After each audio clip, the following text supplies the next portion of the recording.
So before I get into the main news video, as most of you are most likely aware, a lot has been going on in the world as of recent, starting off with the death of George Floyd, moving on to the protests on a lot of the major injustices that potentially led to this, including like police brutality and the systemic racism in America against the African American community. And if you're someone like myself who's really haven't experienced firsthand any of these injustices, and you really want to find a place to like start educating yourself on all of that, or if you're looking for a place to contribute in a positive way to all of this, whether it be through donations to those who are victims or those who are organizations or protesters who are fighting against these injustices, or if you're looking for maybe like petitions to sign or numbers you can call or text about this, or if you're looking for helpful tips if you yourself are going out to protest,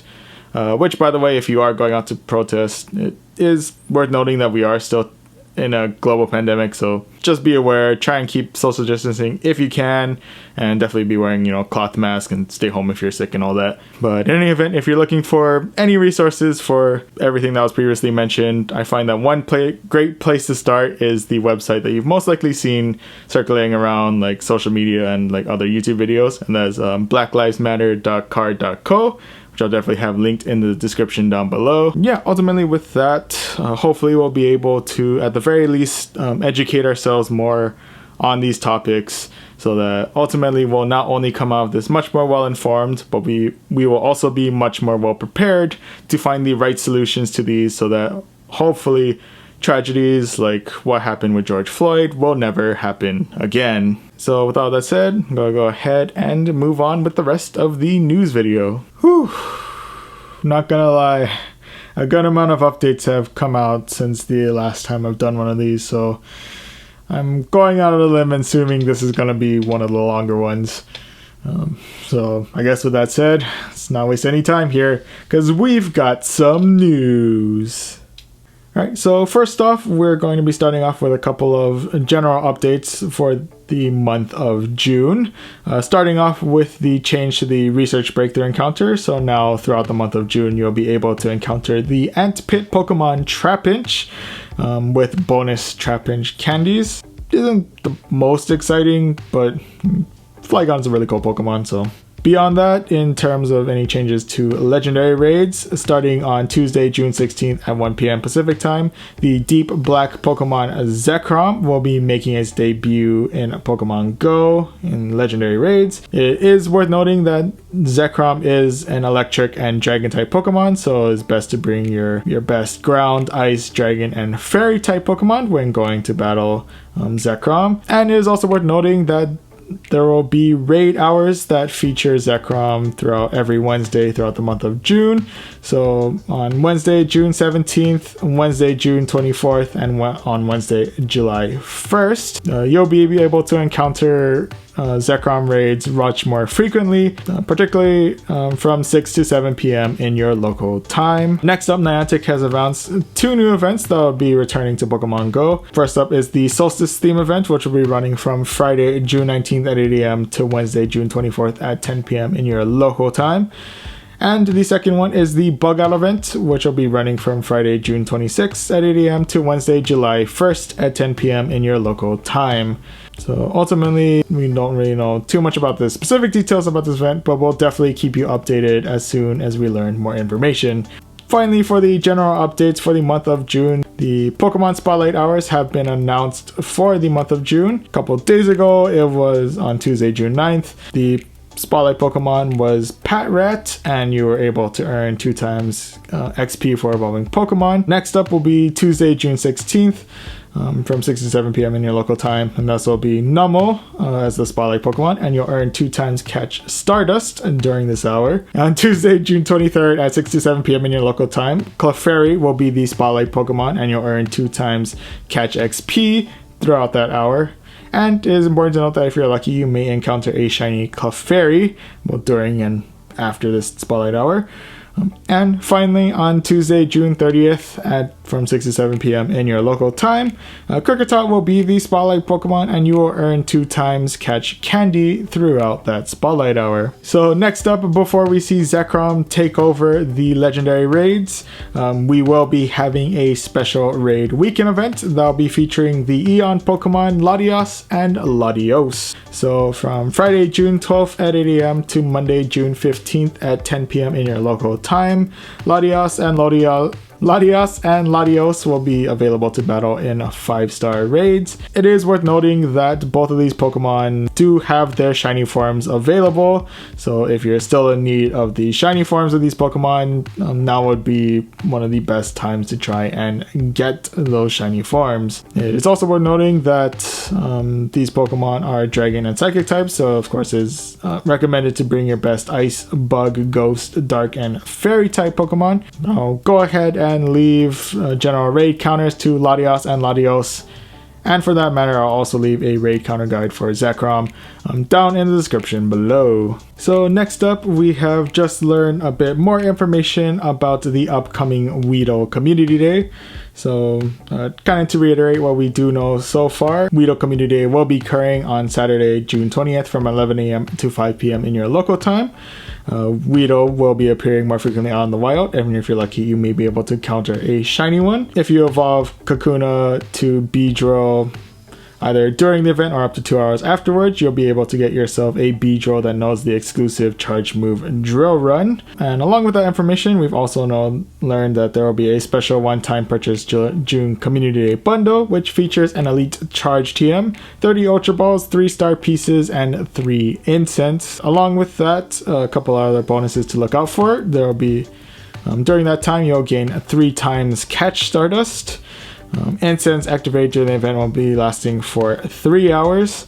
And of course, Buddy Pokemon with a Buddy level of Great Buddy or higher will be able to bring you helpful items such as Pokeballs throughout the event. So next up, while the Throwback Challenge event is officially over, that does not mean that we have seen the last of the new Galarian formed Pokemon. As of right now, in relation to 7-kilometer eggs, these eggs are currently only hatching Pokemon in both their Alolan form as well as their Galarian forms. So ultimately, for a more extensive list, 7-kilometer eggs will now be hatching both the Alolan and Galarian forms of Meowth, as well as the Galarian forms of Zigzagoon, Darumaka, Stunfisk, and as well as the Alolan forms of Sandshrew, Vulpix, Diglett, Geodude, and Grimer. If you're still in need of any of the Galarian forms of these certain Pokemon, or if you're still in the hunt for the shiny forms of the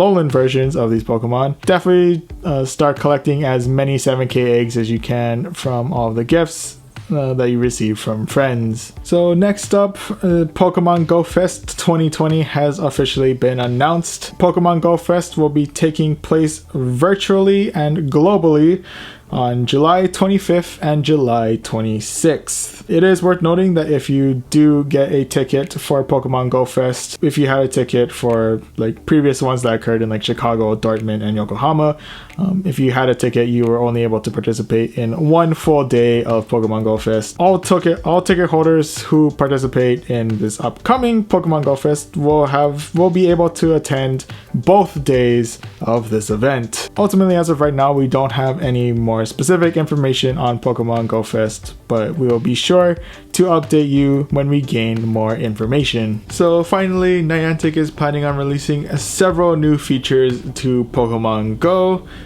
The first of which, if you've ever felt the need to add a little bit of personal touch to some of the gifts that you send out to friends, Niantic is planning to release a set of stickers that you can add to your gifts before sending them out to friends. It does sound like once this feature rolls out, you will be given a free set of stickers that you can use initially, and afterwards it does sound like you'll either be able to gain more stickers by opening gifts, or you'll also be able to purchase some sticker designs in the in-game shop. The other feature worth mentioning is a feature that they've actually mentioned previously, and I believe we did touch on a little bit up here, and that is the ability to invite friends to a raid battle regardless of their location.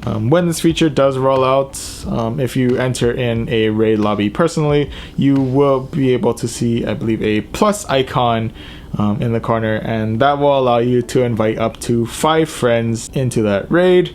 And when you do send that invitation, your friends will be able to see it either on their nearby screen if they're already in game, and or they'll see a push notification letting them know that they have been invited to a raid. One thing to note is that Niantic does specify that once the battle starts, the friend that was invited will need to use a pass in order to actually participate in the actual battle. I'm assuming they'll most likely require a remote raid pass, considering the fact that your friend is accessing this raid remotely.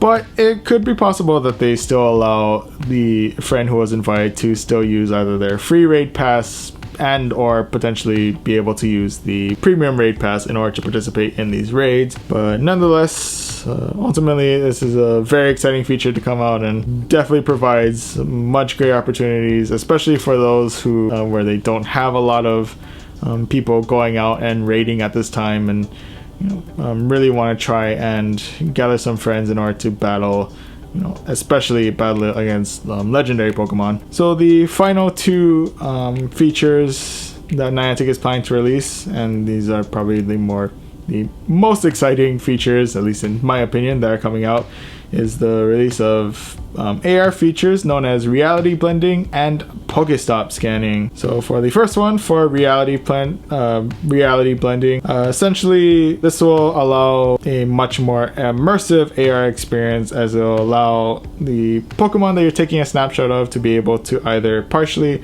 or fully move behind real life objects. The primary example that they show for this is a Bulbasaur that they're trying to take a picture of, in which with reality blending on, you can see that as they move slowly towards the left towards a tree, the Bulbasaur is able to kind of start hiding behind said tree, whereas if reality blending is turned off, the Bulbasaur ultimately just stays in the exact same place that it was placed, regardless of what objects are placed in front of it. So right now, this feature will begin rolling out to certain Android devices. They specifically list the Samsung Galaxy S9 and the Galaxy S10, as well as the Pixel 3 and Pixel 4 as the initial devices for this feature. But they do guarantee that eventually they will roll out reality blending to more devices, so more trainers will be able to have this experience. So the second and final AR feature that they are planning to release soon in Pokemon Go is Pokestop scanning. This feature is an opt-in feature, which whenever you visit a Pokestop or a gym, you'll be requested to create an up to 30-second video of as many angles as you can of the real life spot as the basis for the Pokestop or the gym, and ultimately these videos will be used to create much more dynamic 3D maps of these Pokestop or gym locations. This feature will much like its previous features that exist in Pokemon Go, will initially roll out to level 40 trainers, but will eventually continue to roll out to other trainers based on level. And one final thing to know is that if you're worried a little bit on how secure this is and how much this affects privacy and whatnot, some things that they do note is that techniques such as automatically blurring recognizable objects such as faces or license plates will be used for the videos that are turned in.